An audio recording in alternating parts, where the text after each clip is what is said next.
तो मेरा तो बिल्कुल मानना है कि अब आप जीएसटी ले आए, बड़ा बढ़िया है। आप इनकम टैक्स को ख़त्म कर दीजिए। मैं इनकम टैक्स का जो स्लैब है उसमें थोड़ा इम्प्रूवमेंट चाहूँगी। क्यों सबसे जितना पैसा कमाता हूँ सारा का सारा टैक्स में ही चला जाता है, तो इस बार कम से कम 80C में तो छूट मिलनी ही चाहिए। आई थिंक पेट्रोल तो सबसे ज़्यादा सस्ता होना चाहिए। तो लोगों को एक तकलीफ तो ये होगी कि भाई लोन के इंटरेस्ट रेट में चेंजेस आने चाहिए। पेट्रोल डीजल के प्राइसेस कम किए जाएं। तो इन सब चीज़ों को देखना है कि किस तरह हुकूमत इस बजट में पेश करती है। 1 फरवरी को आना है इंटरिम बजट से पहले एक्सपेक्टेशन बहुत हाई है। किसी को भाई इनकम टैक्स में छूट चाहिए, किसी को किसी प्रोडक्ट में छूट चाहिए, कोई कहता है मोबाइल सस्ते हों। एक्सपेक्टेशन बहुत सारी है। बाहर निकलने से पहले हमने सोचा क्यों ना ऑफिस में ही लोगों से पूछ लिया जाए कि आखिर उन्हें इस बजट से क्या उम्मीदें हैं। तो मेरा तो बिल्कुल मानना है कि अब आप जीएसटी ले आए, बड़ा बढ़िया है। आप इनकम टैक्स को ख़त्म कर दीजिए। जो हम खर्च करते हैं उस पर टैक्स लीजिए, जो कमाते हैं उस पर आप टैक्स मत लीजिए। बड़ी मेहनती कमाई होती है। फर्स्ट ऑफ ऑल तो मैं इनकम टैक्स का जो स्लैब है उसमें थोड़ा इम्प्रूवमेंट चाहूँगी, क्योंकि हम जैसे सैलरीड इंडिविजुअल्स जो हैं उनके लिए टैक्स एक कंसर्न है। तो उसमें अगर थोड़ी सी राहत मिल जाए, अपर लिमिट थोड़ा बढ़ा दिया जाए तो वो थोड़ा सही रहेगा। इसके अलावा मैं चाहूँगी कि पेट्रोल और सिलेंडर के प्राइसेस थोड़े से कम हो जाए, तो उससे भी मिडिल क्लास को बहुत फ़ायदा होगा। सो इस बार बजट से मेरे को उम्मीद ये है कि एटलीस्ट स्मार्टफोन्स जो हमारे हैं वो एटलीस्ट सस्ते होने चाहिए, क्योंकि काफ़ी टाइम से बात हो रही है कि स्मार्टफोन्स पे मतलब सस्ते होने चाहिए। सो मेरे को लगता है स्मार्टफोन्स अगर सस्ते हो जाएं तो सबसे बेटर ऑप्शन रहेगा। मेरी सबसे बड़ी एक्सपेक्टेशन तो यही है कि इस बार कम से कम बजट में मेरे लिए टैक्स में ज़रूर छूट मिले। क्यों सबसे जितना पैसा कमाता हूँ सारा का सारा टैक्स में ही चला जाता है, तो इस बार कम से कम 80C में तो छूट मिलनी ही चाहिए।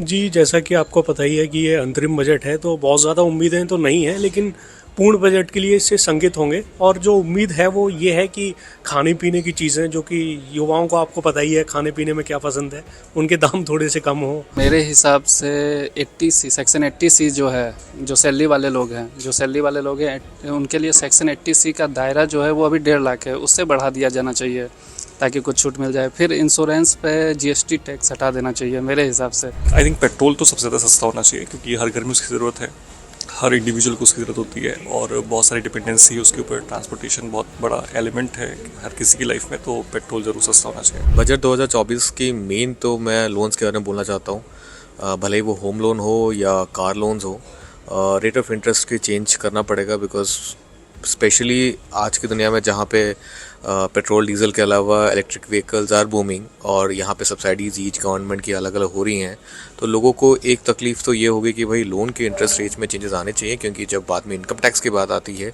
ये लोन्स मैटर करते हैं। Specially for the housing society also it's the same thing कि लोग जो घर लेना चाहते हैं, कोरोना के बाद हमने देखा है कि बहुत डाउनफॉल हुआ है मार्केट में। तो ये एक इंटरेस्टिंग पॉइंट होगा कि अगर रेट ऑफ इंटरेस्ट चेंज हुआ जाता है, अगर पीपल के कैपेसिटी में हो ही जाती है, तो हाउसिंग सोसाइटीज़ को भी और बिल्डर्स और डेवलपर्स को भी एक प्रॉफिटेबल मार्केट हो सकता है। हुकूमत हमारे लिए बहुत कुछ करने जा रही है और हम चाहते हैं कि वो सारी चीज़ें सस्ती हों जो हम रोज़मर्रा की ज़िंदगी में इस्तेमाल करते हैं। जैसे है पेट्रोल है, डेली हम सफ़र करते हैं, मोबाइल फ़ोन्स हैं, स्मार्ट्स चीज़ें जो भी चीज़ मार्केट में है वो सारी चीज़ें सस्ती होनी चाहिए। तो इन सब चीज़ों को देखना है कि किस तरह हुकूमत इस बजट में पेश करती है। सो आई वांट कि पेट्रोल डीजल के प्राइसेस कम किए जाएं, because it has been a pain for the public.